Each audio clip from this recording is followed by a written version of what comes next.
Hello, everyone, and thank you again for joining us for today's webinar, Reasonable Efforts for Our Most Vulnerable Children.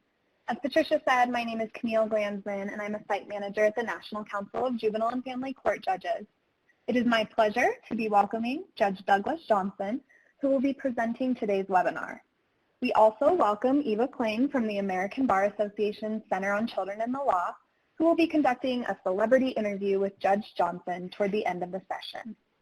Judge Johnson was appointed to the separate juvenile court of Douglas County, Nebraska in 1993 and retired September 1st, 2019. He has served as an adjunct professor at Creighton University School of Law, is past president of the National Council, started Nebraska's first family drug treatment court, and has been recognized extensively for his work for children and families.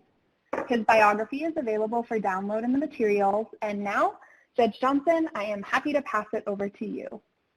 Thank you so much, Camille. Appreciate that. And hello to everybody out there in webinar land. Appreciate your taking time to participate in this.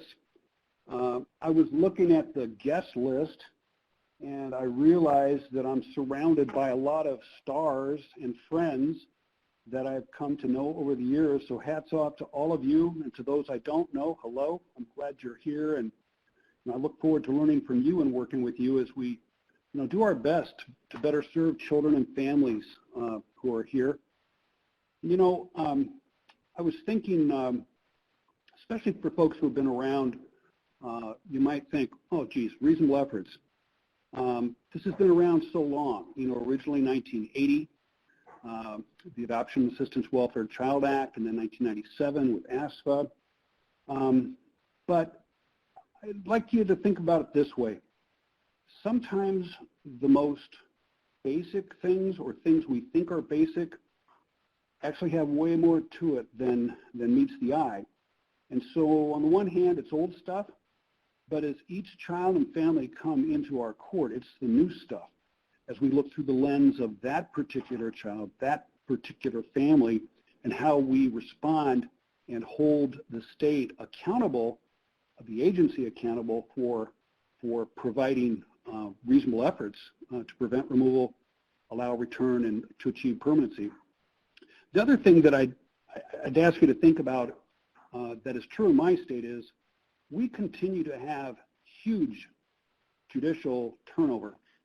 And it continues every year, and it's happening across the country. So I think we have a duty to keep on top of things and to also welcome and train our new colleagues into the importance of this work and the law and what it requires of us as judges in order to meet the needs of children and families. So I'm going to borrow a quote from a former president of the National Council, now in heaven, Judge Jimmy Ferris, who I met at my first role of a judge in Reno at the council in 1994. And the first thing he said before the week-long training was this: when you put the dollars in the playpen, you won't need to put them in the state pen. I think he was ahead of his time with birth to 3, birth to 5 issues. And I owe it to Judge Ferris for training me early on about how important it is to meet these children in their most formative years, developmentally in every way. You know that. That's why you're here. So with that, why don't we get started? Let me see. I need my PowerPoint to move forward. I'm hitting the arrow. Patricia, am I doing something wrong? Oh, there it goes. Okay, so the law. This is federal law enacted in each state. And as you know, the first question is, when we review an affidavit, motion to place out of home, a petition, we are looking for evidence as to whether or not the department or agency made reasonable efforts to keep that family together. All right? That's the first thing we're looking at. And then we prevent unnecessary removals by holding the agency accountable on that. We're always looking for the safety and health of the child as the first concern. And this finding, Congress said, is so important, and this goes back to 1980, is that you must make this finding within 60 days of the child's removal. Well, if you think about that, depending on what COVID-19 does to us, what will you be doing in 2 months? I mean, can you imagine? Or what were you doing 2 months prior? And then you put that into a child's life who just was placed in foster care, and if we follow the technical law and we don't really worry about that for 2 months, I think it's a travesty of justice. And so, you know, from the enhanced resource guidelines and the original resource guidelines, that finding ought to be made on day one. Because I think if we're smart enough to say, oh wow, we've got evidence about the removal, then we should have been thinking about how do we keep them together. And I also think that's what the relatively new law, the Families First Prevention and Services Act is about, keep more kids at home. And of course, if it's not made at least within 60 days, it's fatal, and the state will not receive Title IV-E matching dollars for the remainder of that child's time in care. Okay. Now, further reasonable efforts, if we had to remove that child, then the next one is, what are the reasonable efforts to reunify that child, to get that child back home? And then with ASFA, the third one was reasonable efforts to achieve permanency. And the first choice, unless there are aggravated circumstances or other reasons, is to reunify that child. Then the other permanency objectives that you see listed there. Now, the permanency finding must be made within 12 months of entry into foster care, and then the law provides that it be done at least once every 12 months. My personal view is that's a travesty of justice. Permanency should be viewed from day one so that we're really paying attention to what's likely in this case. That's the whole purpose of concurrent planning. In my court, when we had specialized courts for infants and toddlers, we did concurrent planning day one. At first, the defense bar was up in arms and say, how can you do that at this point, Judge? I'll say, because we're kind of schizophrenic. We don't know which way it's going to go, so we plan for both. Not to the detriment of your client. We will go after reunification, but the child, in either event, permanency will be achieved, and that child has rights to permanency. Now, Congress, like the first piece of making, adding some teeth to it, is if the court doesn't make that permanency finding at least within 12 months, it cuts off that matching 4E funding until that determination is made. So Congress put pressure on us to do our job, and that means we have to put pressure on the department to do their job. Okay, now, it's our responsibility, and how it plays out as we continue to have child and family service reviews is apparently some of us still aren't getting it right. When I really think about what this law is trying to say, as you read these bullets of PowerPoint, the law is looking for what it was that you, as a judge, made a decision on. What is that evidence? And that if you cite Exhibit 1, or if you have a witness who testifies about what reasonable efforts were offered to prevent removal and why it's contrary to have this child go home, then you need to pull out of that information, even though you refer to the specific source, what it is that helped you make your mind up. What is it you're relying on that you think this parent was given a fair chance to have that child at home? What were those services? Were they refused? Was there a good reason to refuse them? Did we offer it in an appropriate way, timely way, culturally appropriate way, at such that the child cannot safely be home?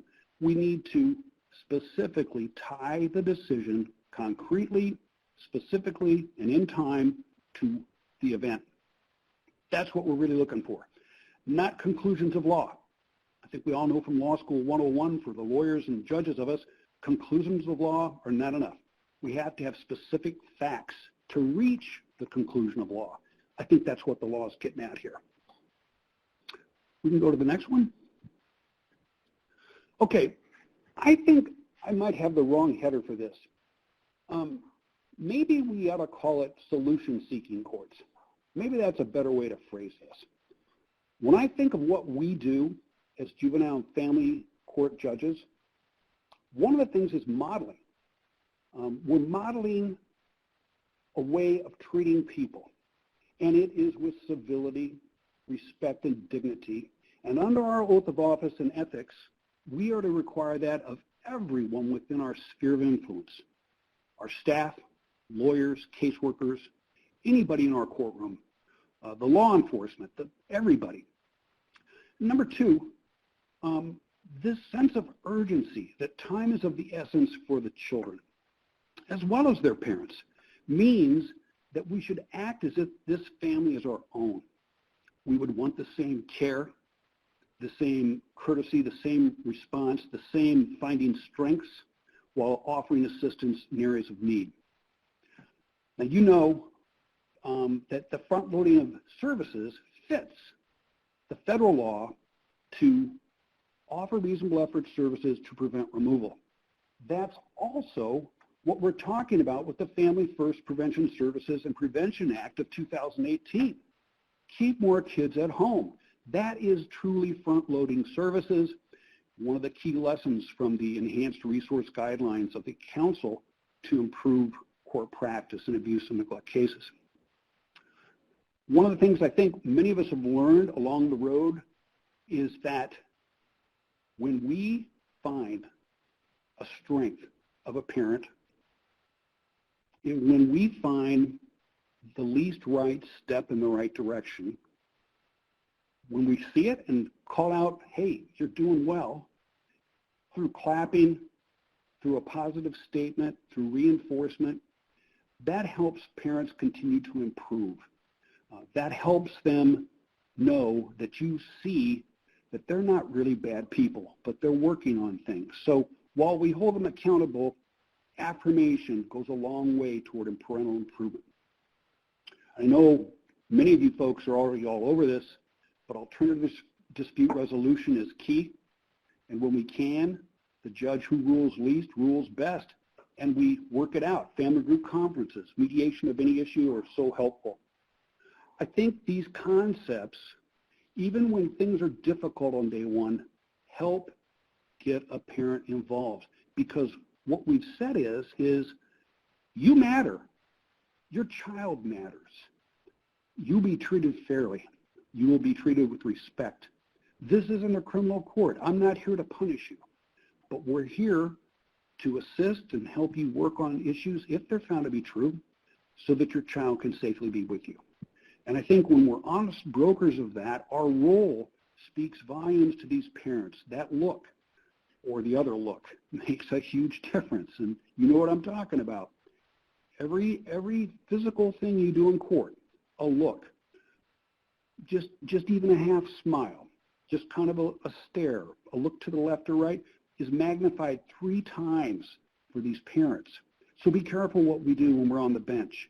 And when it's positive, even with accountability, it's going to get greater participation and progress. So when we meet this family then, and we are responsible, we've got goals for the kids. What do they need? They need to be home.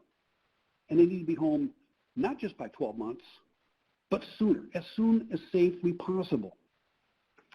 And for the kids, it comes down to that dyad, the relationship. And not a perfect parent, right? But a nurturing, consistent, secure, loving caregiver. And when we work smart on day one and get it right, we're not going to have foster care drift. Ideally, relatives have been notified so that if the child can't go home and that child gets placed, we are also placing with a foster adoptive relative. That's that concurrent plan. If we can't do that on day one, we want that as quickly as possible. The least few placement disruptions is ideal to help that child thrive. We need to meet all of their needs, from the sciences of medicine, dentistry, vision, hearing, educational, developmental, and the right evaluations and tools, the Part C evals that are mandated by CAPTA, and the services and the individual service family plan is appropriate. But all their needs, the immunizations, everything that they need, we provide. And we can order the department to do those things. Now, we don't want to reinvent the wheel. So having parental participation and finding out what the child already has, and hopefully maybe one provider, I found generally not so. But if we can gather records and come to have one medical home, the better for the child.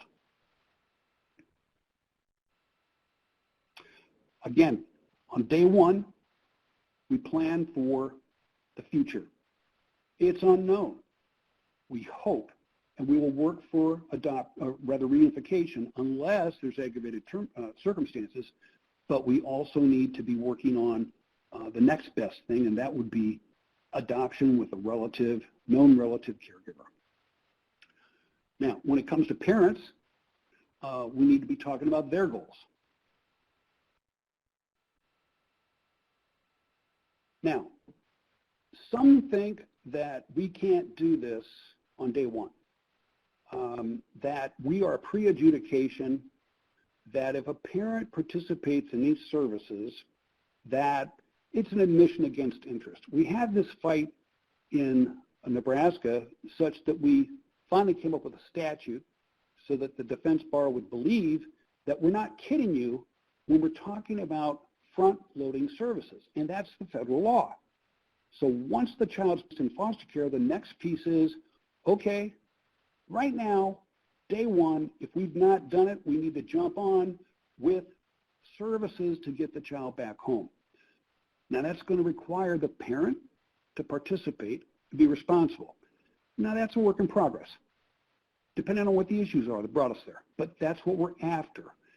As best we can on day one to let them know we believe in you, but it grows and builds.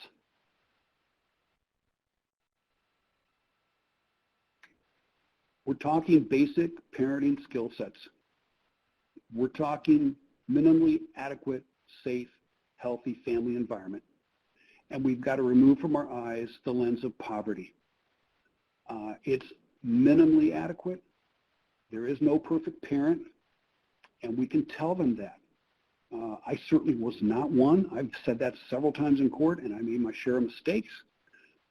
But these are the issues that brought us here. These are the specific things we're going to work on. I think more and more studies are showing that the main reason that children go into care is specifically neglect, less abuse, but it's unaddressed mental health and self-medication substance issues. And so the earlier we can get those sorts of dual diagnosis evals and make sure it's gender specific, and we offer sober supports depending on what's needed.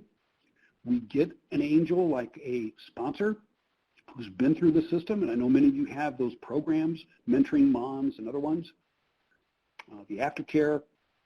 But you know, if you went to Hazleton and Betty Ford, that wouldn't be enough. You'd also get dental and medical care. You'd have an exercise regime. They would work on a healthy diet. You would engage and quit cigarettes through smoking cessation. And then we get to those other nice things of legal source of income, transportation, and housing.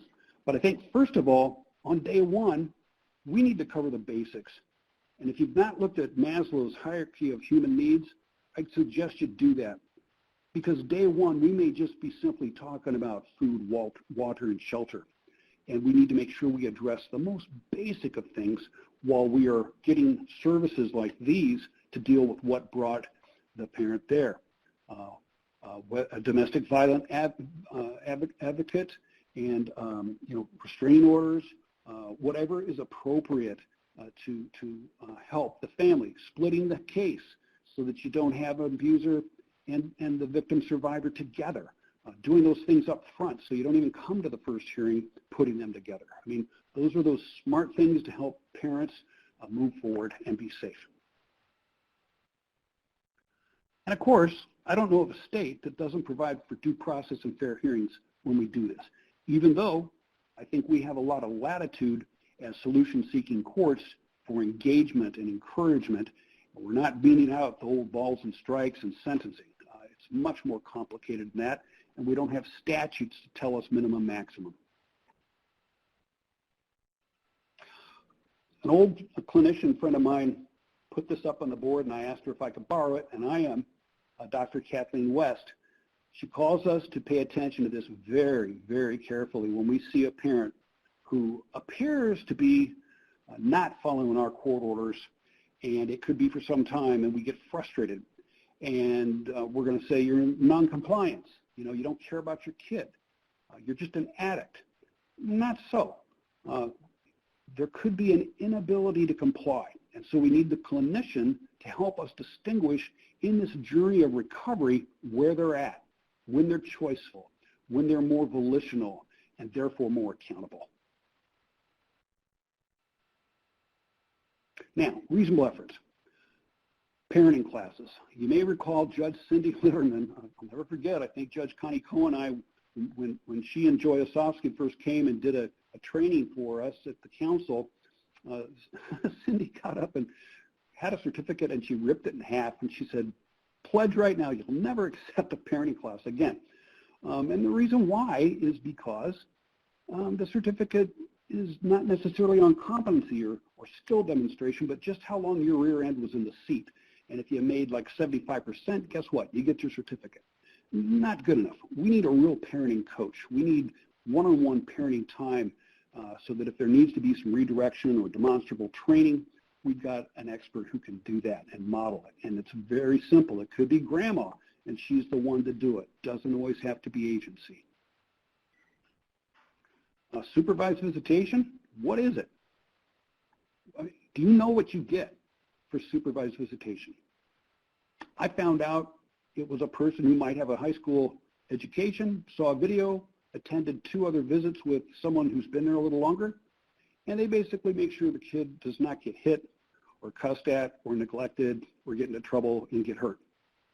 It is not a time that's meaningful with a coach if appropriate. So why do we need it? What do you get for it? And is there a real justification? I think that's a real question we should ask instead of have it be a knee-jerk response.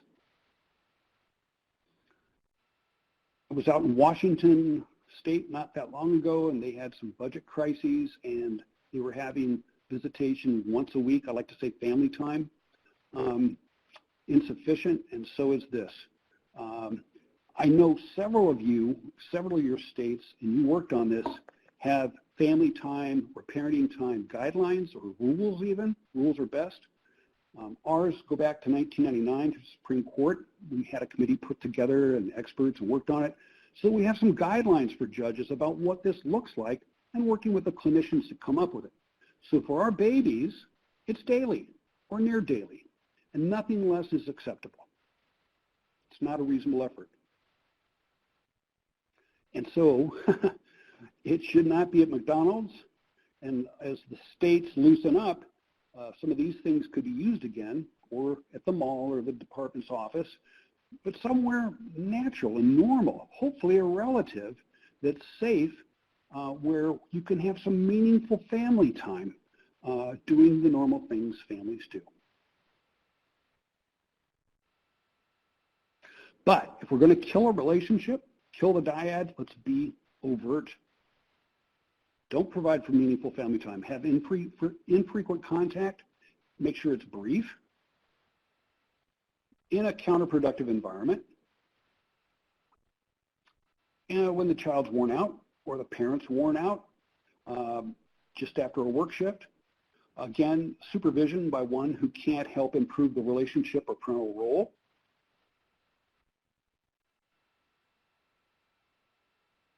And so we need, and our duty is, to require reasonable efforts. That's the law. Meaningful and ample family time. in a context-rich environment. What's that natural setting look like? What are those normal things? It's pretty simple. Feed that child, bathe the child, play. Have you ever ordered a parent to get on the floor for playtime with a child? People used to look at me and say, playtime, what's that? I said, what's yours? Let's do this together. And I'd get down on the floor, right?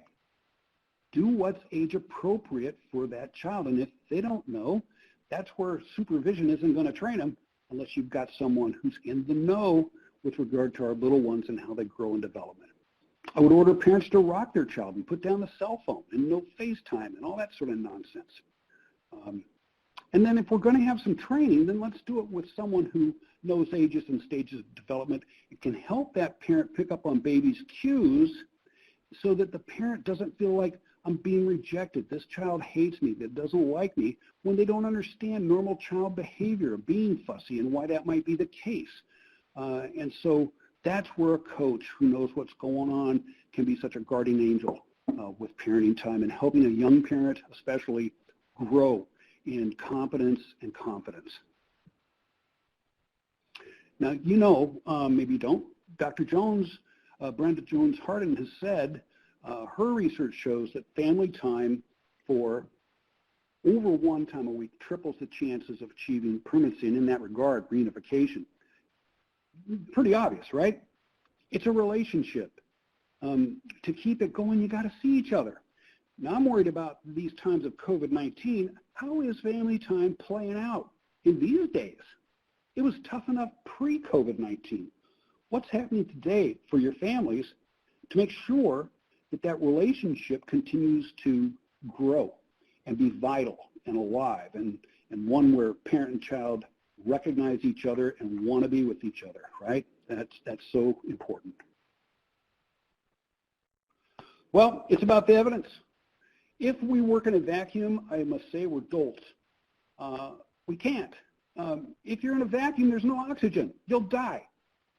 So we got to break out of that. We have a very important piece of the puzzle, but it's not about us. And it's about the evidence, and it wells up through the attorneys, and it wells up through all the experts who provide services, the department with case management, anybody who has a piece of this. It all wells up into whether we are correcting why the child's in care so you and I can make proper decisions. What do we get? When we do these things, that quality of information gives us confidence in the accuracy of our decisions. When we front load, when we give timely services, things get better sooner. Kids get home sooner. In that solution-seeking kind of environment, I have found parents more readily want to move the case forward with early admissions. And because we've been working on the service plan from day one, we fold disposition into the adjudication, or I found the county attorneys will move to continue the whole matter in anticipation of dismissal because the parent has volunteered and is engaged in those reasonable effort services. And so both children and parents' needs are met in a timely way, and generally reunification rates are higher and sooner cases close. That's the promise of the enhanced resource guidelines, and you move forward with the other cases that need more of your attention. So permanency from day one. Avoid prolonged foster care, foster drift, give a fair chance to the parents, and achieve timely permanency. Let's back up a little bit. Back to the beginning when we talk about removal. When you look at that affidavit, that motion for removal, that petition, has the department made the case or probable cause supporting that it's contrary to have that child in the home? What is that evidence specifically to support such a finding? Is it clear? Is it simple? Is it understandable in your order about why you concluded the child could not safely return home? And are we cognizant and responsive to this family's cultural background? And how can we take that into consideration to lessen the trauma of removal in and of itself? Have we contacted the tribe or others who are supports culturally for the parent? And in fact, is there some explanation we're unaware of that would answer these allegations? And I had a case where department, when law enforcement was called in response, thought that this child was being beat up. There was bruising over the infant. And in fact, it was a Vietnamese remedy with these bottles that would be put on the skin up and down in rows, and it looked like all this bruising, but it wasn't. And so the case got dismissed. But at the time, people thought, oh my God, this child has been beat up. It was not the case. If we think we've got probable cause, again, make specific, understandable, simple findings of fact about that necessity. What was it that was offered to prevent that removal? Or, if not, why were such reasonable efforts not required? Number two, if it's contrary to the welfare of the child to be home, specifically find why that's the case. Name it. When I do that, I share that with the parent directly when we're in court, when we have that protective custody hearing, as well as that first order, in a polite way, in a respectful way. Of course, there are cases, you might not want to do that, but most of the time it works. So that I would say, Mrs. Jones, I know this is a tough day. I know you don't want to be here. None of us do. But we are because, and then you state why. And for this reason, today and until these issues are improved, I cannot send Sally home. I want to, but I can't today. So lay it out. And then what about safety plans? What about others who could be of help? Non-custodial parents, both sides, paternal, maternal relatives. And if not, why not? What's the plan to notify and find out their willingness and ability to assist? Did we use some ADR methods like pre-hearing conferences or family group conferences or family team meetings to include that family for voice and choice? Who was there? What happened? Do we have a CPS history? Are we here for the same issues? Is it different? If we've made progress, what happened that brought us back? And sometimes it could be something so surprising where I had a mother relapse. She'd been out of our system for 5 years. What had happened was her sister had suddenly died, and she couldn't handle it, and she went back to use. And she was dealing with trauma and depression and grief. And so once we were able to get the proper mental health assistance, the case got dismissed, and we didn't need to be there. But we want to be careful. Don't necessarily judge today just because the family was here in the past. There could be some new issue that triggers today's events.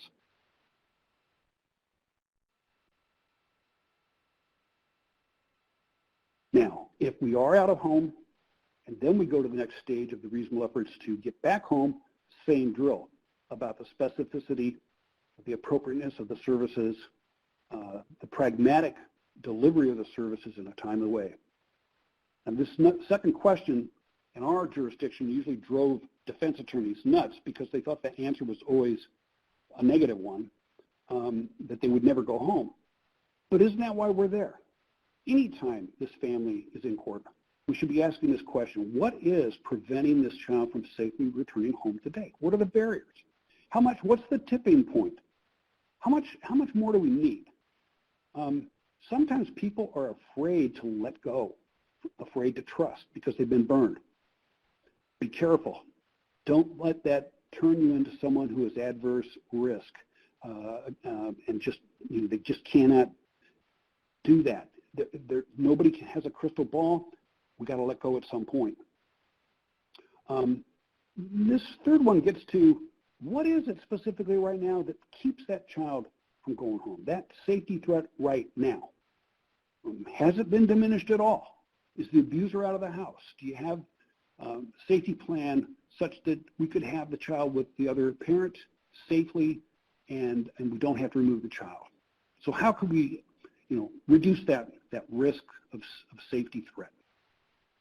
And if not, then let's develop one. Can we develop one? Create one.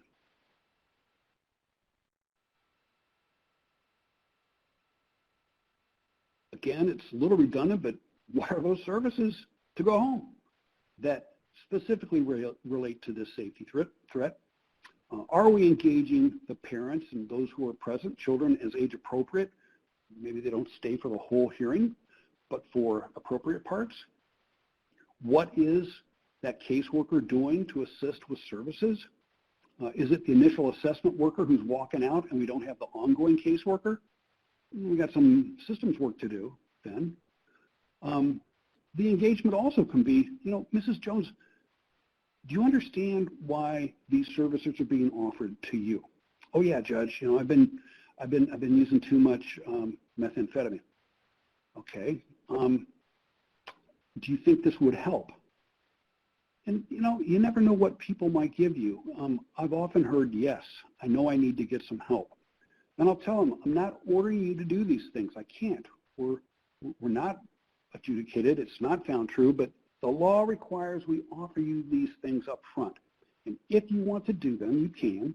And it's not used against you if you don't. And it's not used to prove the allegations if you do. And do you have questions about that? And sometimes they just can't believe that, the question becomes, you mean you just want to help me? And it's a surprise. And that's what we ought to be doing. We're in the helping business. Placement, so critical.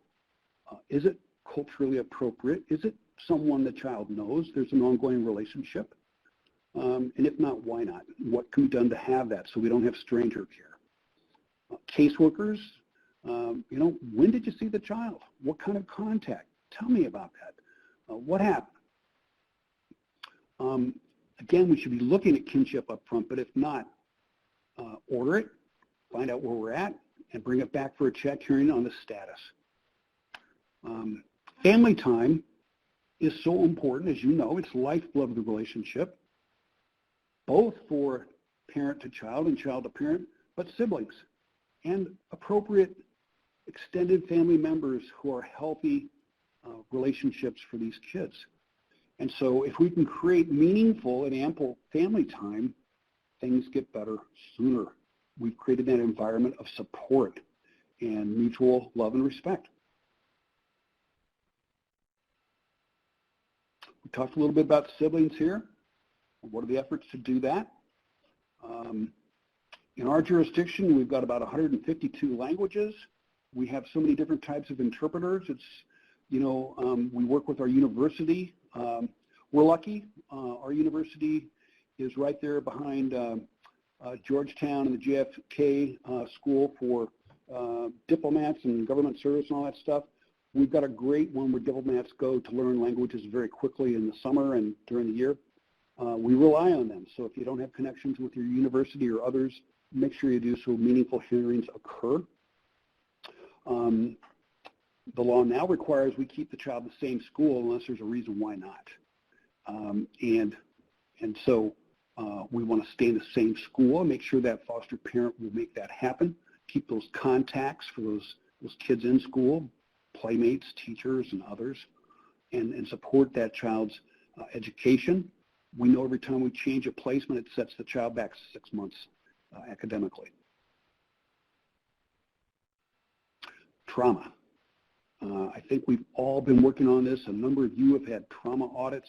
We have too, but I still think we need to check that lens that someone comes to us. Dr. Sean Marsh always used to say, don't ask, oh, gee, what happened to you? But I'm sorry to hear that. How can I be of help?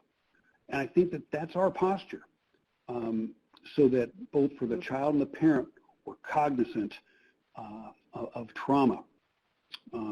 We look at child well-being for all those areas. We kind of put in tight form. This breaks that out, including normalcy, so that those children for the various ages have access to appropriate activities that they didn't have until recently with the new law for their just normal growth and development. And we want the connections to caring adults. So who are they? Check them out. Make sure they're healthy and wholesome for the children to support them while they're in care.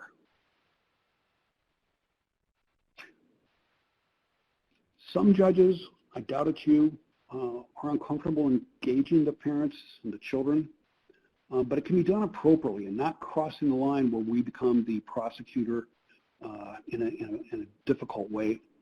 But we can ask, do you understand why we're here today? Do you understand you have the right to be heard? And I want to hear. Your attorney may want you to speak with him or her first so that we don't make a record that they don't want there to be. But there's a lot of room to offer opportunities to be heard, and that's a fundamental right. And so once we've done our hearing or through it, is everybody on the same page? Are there any questions? Is there anything we're missing here? Anything else? Encouraging that parent in those services to have that child come back means everything when it comes from one of you. And so encouraging that participation, they're getting involved, rolling up their sleeves, moving forward, helps them do that because you let them know you see it and it's important. Communication is so important, so we want to keep contacts together and ask fair questions. So here's a summary of some of these things. One's the old 15 to 22. I don't know what you think about that. If we did our permanency planning hearings correctly and say, for whatever reason, it waited to 12th month, and many states, as you know, have gone to 6 or 3 months when it comes to birth to 3 children. First of all, we wouldn't get to 15 if we had a robust permanency planning hearing that said, wait a second, why isn't the child home now? And is there a legitimate reason to give more time? That's what gets you up to 90 more days to the 15th month. Yet the termination piece has been set under 15 of the past 22. Nevertheless, is there a compelling reason not to file? Our state, I've got to be careful with that because I could say there's no exception, but I don't direct the prosecutor to file a TPR. I know some states do. Some of those judges recuse and someone else hears it. We just don't push that piece. We don't not believe we can do that.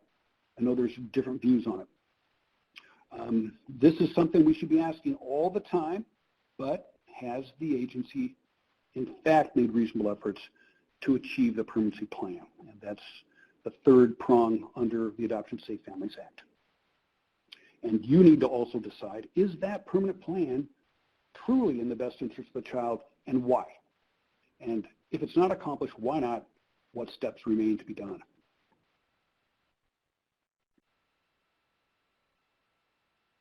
So, quick summary for you. There's way more I'd love to do, and I'd love to hear from you folks too, because again, there's so many of you I've known for so long, and you're such wonderful experts in this field yourself. So I thank you. I guess we're going to have some questions, or we're going to have a little dialogue, if I understand correctly. Yes, thank you so much, Judge Johnson. And just a reminder to everyone, I'm Eva Klein. I'm with the ABA Center on Children and the Law. And I just want to thank you, Judge, for your excellent information and practices. And I really appreciated your comments in particular about reasonable efforts to prevent removal, and then the emphasis on reunification as the primary permanency plan, especially in this month of June, which is Reunification Month. So those were very much appreciated. But first, focusing on that finding of reasonable efforts to prevent removal, I was just wondering if you could share some advice. What advice would you give to judges who are reluctant to make a no reasonable efforts finding due to their concerns about loss of funding for the agency? Well, I'm glad you asked that. I know a number of the jurisdictions on this call are privatized, like us, Florida, and some others. We had a privatization experiment that went bad. There were 5 agencies, 4 bellied up, 1, and that's our jurisdiction. We're the largest in Nebraska, stayed, but that was primarily because Boys Town buoyed them up. Then, after 10 years, new bidding occurred, and the department, in the factors of should you get the bid or not, it went down to one thing, and that was cost. So, in fact, this private agency had shown better results than the cases that were just the department and the rest of the state, but it wound up being a cost, okay? Now get this, this other agency underbid this by 60% of what the prior agency needed to do the job right, and we finally got the caseloads 12 to 17. This other group bids at 25 against the statute. And now they got caseworker turnover, 40% every month. They're not delivering the services. The kids are having foster drift. They can't find the relatives, et cetera, et cetera, et cetera. And so there's this huge editorial in our paper about fix these challenges. Douglas Sarpy, child welfare, and it goes on about this thing. Well, I'll tell you, I'm encouraging judges to make negative reasonable efforts finding because this is a political decision that was made.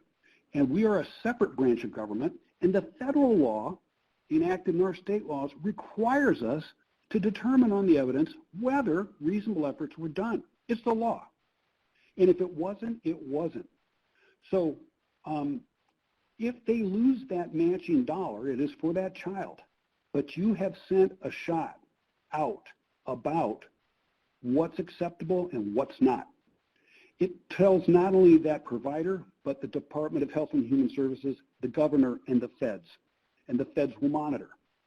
So it should be a wake-up call for good practice or poor practice. If it's a positive reasonable efforts, you've said this is good, that gets around, caseworkers will want to replicate. So there are some things, though, that you might not have. For example, when I read the letter from back in the 80s that Len Edwards wrote that's in the appendix to his reasonable efforts book about, you know, you don't have placements for moms and babies, and since you don't have that, I'm doing a negative reasonable efforts finding. Well, I'm not throwing stones at my friend Len Edwards, but if I would have done that, knowing that it doesn't exist, well then what? I took the view to call together the stakeholders about wouldn't it be better if moms live with babies, and dads too, and how could we build that resource? And that's how we went at it. So there are some things that I think are so big on a system level that it's going to take planning, maybe grant application, private funding that we don't ask for but somebody else can, to build up the resource. Versus when our department just said, we're not doing drug tests anymore. We're not doing mental health and substance evals. Oh, really? We ordered negative reasonable efforts. So for the sake of a fair opportunity for a parent to have that child reunified, for the well-being of that child, it's our duty to call exactly what's going on and name it. So if it's negative reasonable efforts, it is. It could be, you could say, all right, based on this evidence, I don't think there's reasonable efforts being offered to reunify this child with her parent. I'm giving you whatever you think might be reasonable, depending on what the issue is. If it was drug testing, I'd say I'm giving you 10 days to get testing. And, you know, under what circumstances you say. Or I'm giving you 30 days to get that mental health and substance eval accomplished. Or I'll enter the negative reasonable efforts. And then, instead of waiting for a 6-month review, we're going on a check hearing about compliance in frequency that you think is appropriate. And for me, that'd be a week, maybe less. Great. I like that approach of setting expectations high and making sure. Are we still on the line? I just got to know. Yes, we are. Okay, good. Okay. Yes, I believe we are. Okay, good. Yeah, no, great. Thank you. Yeah, like I said, I like that approach of setting high expectations or setting the expectations that the law will be followed, and also your ideas about, you know, what agencies can do to meet those reasonable efforts requirements. shifting just a little bit, I do want to come back to services, but also just shifting a little bit from the agency and taking a look at the lawyers who appear before you, attorneys who often carry heavy caseloads or may not themselves be sufficiently knowledgeable about reasonable efforts requirements. I mean, I know you mentioned judicial turnover and the ability to welcome and train new colleagues, but very often there may be turnover within the attorney ranks in your court. And so what do you think the judge's role should be in ensuring that the attorneys have adequate knowledge, including agency attorneys, and what their responsibilities are in ensuring that reasonable efforts are made? Excellent question, and very important.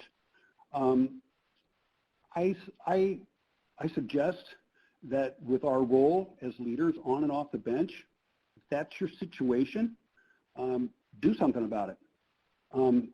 Engage stakeholders to come up with regular trainings. I borrowed that from a fellow judge back in the 90s and started a brown beggar series where every month we had a topic. And it was all about these federal requirements and others. And then we would repeat it. And that way we could keep others moving forward. We'd build a file with materials that could be copied and shared. And that was a nice forum to get credit and move forward. The other thing is that it's the law. The lawyers swore an oath to be competent in the law. And that's on them, and I think we have to hold them accountable. But I do it through tact and diplomacy. I'd also work through our Supreme Court's court improvement offices for trainings. We have many teams since the Children's Summit in 2006. Ours is the Through the Eyes of the Child, so we have state, local, regional meetings, a summit every couple of years. Ongoing trainings that are being offered are so important. I'd encourage you to get your chief judge involved. Ours came to love these issues. We'd have him come and speak at a brown bagger, letting them know how important these issues are. We'd go right to the head county attorney, public defender, agency attorney to talk about their ideas, how important this is. Yes, you have turnover, but these cases are the most complex, and your attorneys need to be as competent as the ones you deem qualified to do a jury case, a murder case. Our cases are as and in fact more important. So the other thing is that if you go to the Professional Code of Responsibility under Rule 2.1 Advisor Comments, Scope of Advice, you'll see that for lawyers, matters going beyond strict legal questions may also be in the domain of another professional. Family matters can involve problems with professional competence of psychiatry, clinical psychology, social work, and so forth. That's sub 4. I'll remind them of this and give them copies of it. And so if you don't have that expertise, this is saying go get it if you want to work in our area. Great. I also want to point out that there was a comment made in the chat, so I appreciate those comments and want to invite anybody else who's on. If you have questions for Judge Johnson, I could talk to Judge Johnson for hours, so it's not a problem for me to continue asking questions, but I do want to give everybody else an opportunity as well in our remaining 5 or 6 minutes if you have questions that you would like to ask. Can I mention one thing? I see Dan Michaels on there, and I'm reading a thing that says, Dan, and hi Dan, and by the way, congratulations this next month, that I've suggested for years to spend a certain percentage of the money foster care for reunification. Well, yeah, and to me, that's families first. So what I'm imagining is this: if because of the federal requirements, which when you think about it, look what they have required in terms of services, right? Look what they have required. They're mapping out some of these issues for us in terms of qualified programs, family supports, substance abuse, all kinds of things that I think they're kind of drawing this out, and they're giving money to keep the kids at home to do this. So I would hope that when this comes to fruition, that if you have a prosecutor or agency who's asking for removal, they ought to give you a really, really good affidavit of all those services that were offered because of Families First and why it's contrary. But I think it's still early in the game for that act. and not all the states are up and running, but I think everybody is moving for it during that 2-year period. So I think that's exactly what this act's about. They flipped the 4B and 4E matching foster dollars, and flipped it for more money out of that 4E into 4B. And that's services, whatever they are, whatever the reasonable effort services are. The utilities are out, tires, battery, back rent. I think it's as creative as we can be and as to what the need is. Great, and I agree that I think we're all watching what happens with Family First in the various states and see how that impacts outcomes for children and families.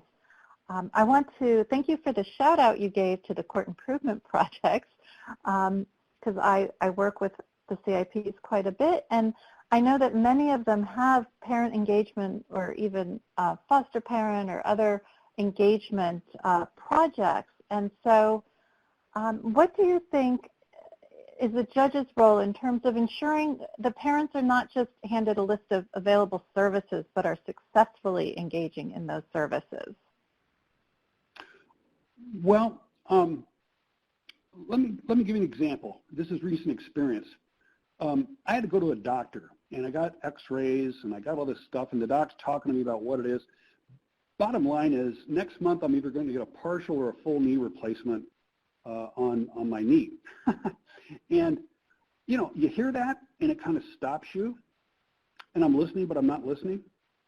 Now imagine a parent in our court, and we're behind the bench, and their kid's in foster care. What did they hear? I called the nurse back to ask, could we go over this again? Here's what I recall hearing.